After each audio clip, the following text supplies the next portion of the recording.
Hi, tonight I'm going to take you through a couple of creative uses for Google Forms. Google Forms is not just something that you can use to take surveys, it's also something you can use to help kids create a book log, do professional development reflections, help children plan stories to write, use it for quick automatically graded quizzes, use it for check-ins and informal assessments with your students, and lastly, to create choose your own adventure stories or help your kids do so. That's a lot of ground to cover, but I'm going to try and introduce you to each idea and maybe give you some hints and tips on how to create each kind of form. The first one is creating a book list. This is pretty much your most basic form. You'll have a title. You'll be asking the kids for the title of their book. What's nice is that there are a lot of different options down here that you can click through to tell them what kind of answer you're looking for. So we've got the title, the date. You can actually input date, and when the kids go to select it, they will be given a calendar to pick from. How long did you read? If you specify number of minutes, you'll eventually be able to let kids use their sheet result in order to tally up all of the time that they've read and all of the pages that they've read. And over here, writing a short summary of what they read will help them better remember what they've read. So to show you what this looks like in action, if you come over here and you click on the eye, that'll show you your live form. So just as an example, tonight I read The Lightning Thief. And here you'll see that when I click down here, I can actually select from the calendar rather than having the kids enter it in manually. We'll say I did that yesterday. I read 15 minutes. I read 15 pages. And I'm going to skip this summary. In the event you want to make the summary necessary, on forms you do have the option always of making sure that it is a required question. Once you click that button, it cannot be skipped.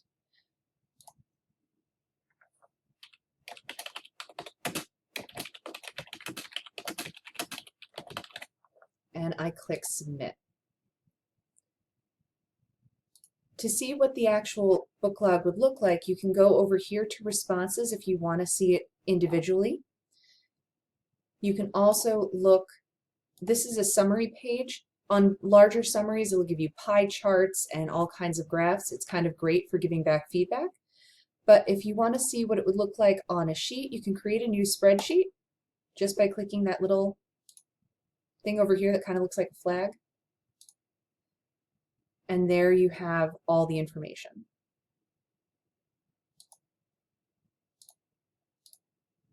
This form is pretty basic.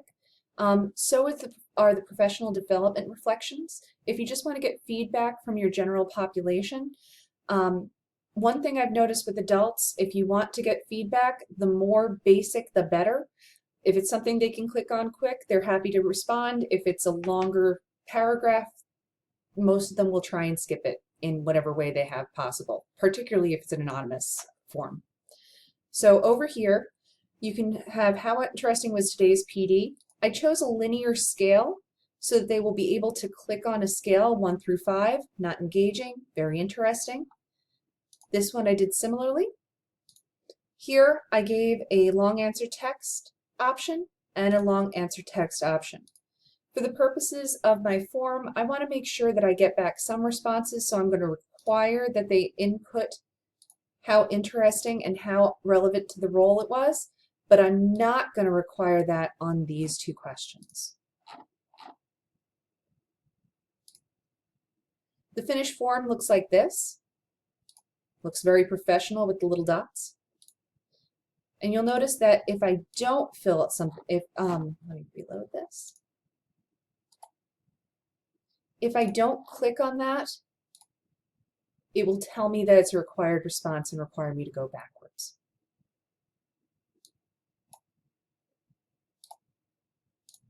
One of the ways that I used forms in my own classroom was to work on a story planner form. My students had no idea where to start in creating their own stories.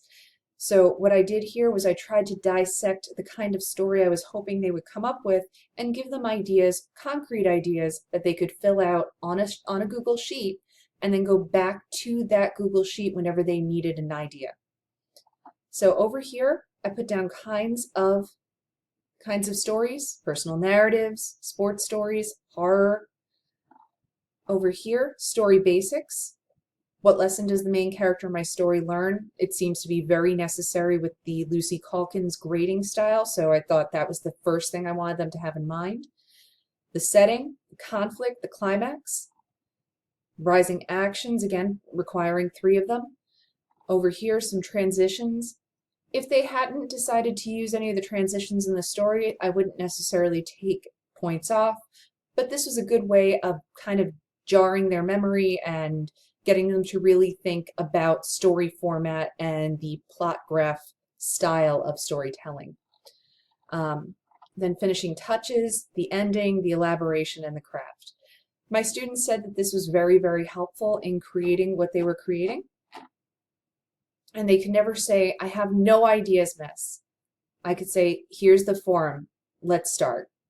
And taking it piece by piece really does work for some kids. Last year, for the first time, I covered the book A Long Walk to Water. Each kid was learning at their different paces, but I discovered several weeks in that some of them were not up to the same parts of the book that others were, and I wanted to get a feel for where all my students were. So I created a Google form to figure out where the kids were in terms of the work.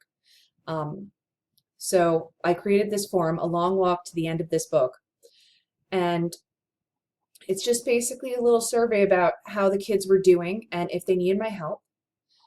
First name, last name, class period, what chapter they were up to,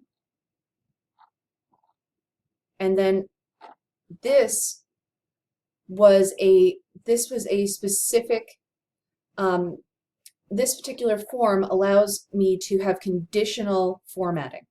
And by that I mean, if they answer between 1 and 4, it would go to a different section. If they were only on the 4th chapter, it would go to this page. We need to get you caught up. And you can do this on any kind of multiple choice question. So here, as you can see, you can either have it continue to next section, go to section 1, section 2, or section 3. And here I divided it into, we need to get you caught up, or great, you're on track. If they answer between 1 and 4, they went over to this one that said, do you think you can catch up in class? And offered to lend them the book. Over here, it's about the computer with Wi-Fi access at home. Over here, it's offering to take home the book, offering extra help, offering a paper copy of the questions. If they don't do things so well on computer, they could do it actually on paper, and offering any other way that they would like me to help them. If they were on track, I just checked in to see if they're enjoying the book. Either way, it gave me a lot of responses. If you can see over here with the responses, I could then go and check out how my kids were doing by looking on the summary of responses. As you can see, the greater majority of the kids were on track, but there were some that weren't, and I was really glad to find out before the end, before I was looking at a final project. One of the other things I did for Long Walk to Water was I wrote a choose your own adventure game. Again, using that conditional formatting, you're able to structure different responses to go different places. So my students read this one. This was the first page that everybody started with. It is June in South Central Sudan. You are a Sudanese young adult living in the largest country in Africa in one of the most difficult times your land has ever experienced.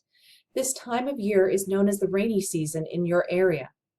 Unfortunately, the strong southwesterly wind that brings the rain has only been a gentle breeze this year, and the land cries out softly for water.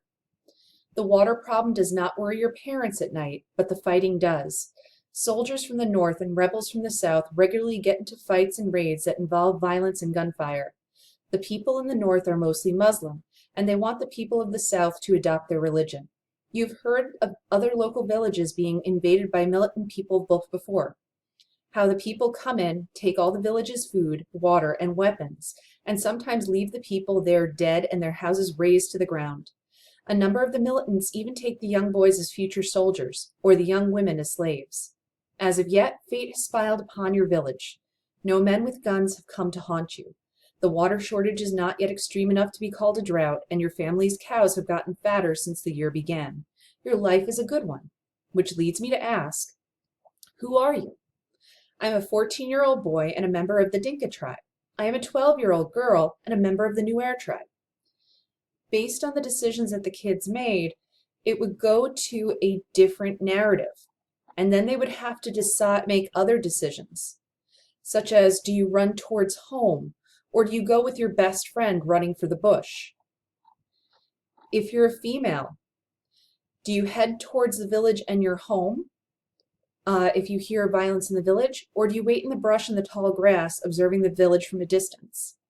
Based on their decisions, they would arrive at different answers, and then they would write me a page in their diary for the next couple days. The kids really enjoyed this activity. You'll notice that there are 110 responses. I don't have 110 students, but they went back and took and went through this game multiple times because they wanted to get every ending.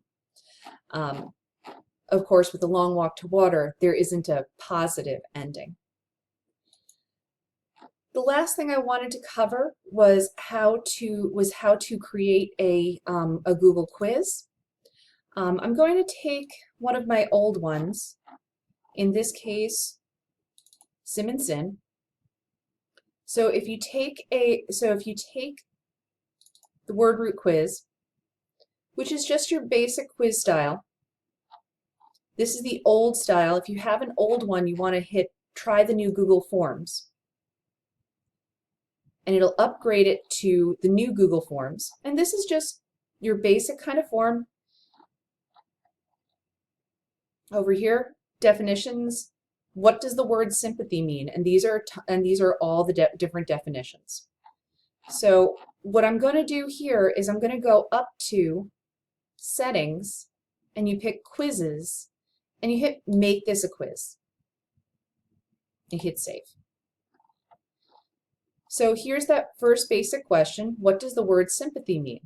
But now that I've made it a Google quiz, it has an answer key down here. So click on Answer Key. You can choose the point value. In this case, it's 6. And then you're going to see, what does the word sympathy mean? When it gets a little check mark next to it, that means you've got the answer. If you want to do more than one answer being correct, in this case that would not be so, you can pick multiple answers. If you misclick, just re-click it and it goes away. If you want to then edit the question, you can go back to editing the question, but it's pretty much like there are two sides to editing the question. When a student is done, they will immediately see what they got wrong and what their answer is, as long as it's all multiple choice. My students really like that they know their score immediately, and I really like that they're not coming up to me and asking for their grades constantly until I get to it. It's a nice quick thing as long as you want a quick grade to see where they're at in terms of either definitions or basic understandings of a book that are simple enough to put in a multiple choice format. So for all those reasons, Google Forms is an incredibly versatile tool that Google has given us that allows us to do things as basic as helping a kid create a book list, or as complicated as spurring their imagination in terms of stories and choose your own adventure games. And remember, students can also create their own choose your own adventure games or their own forms that will help inform how they create their stories. It's a great tool and you should use it. Thanks.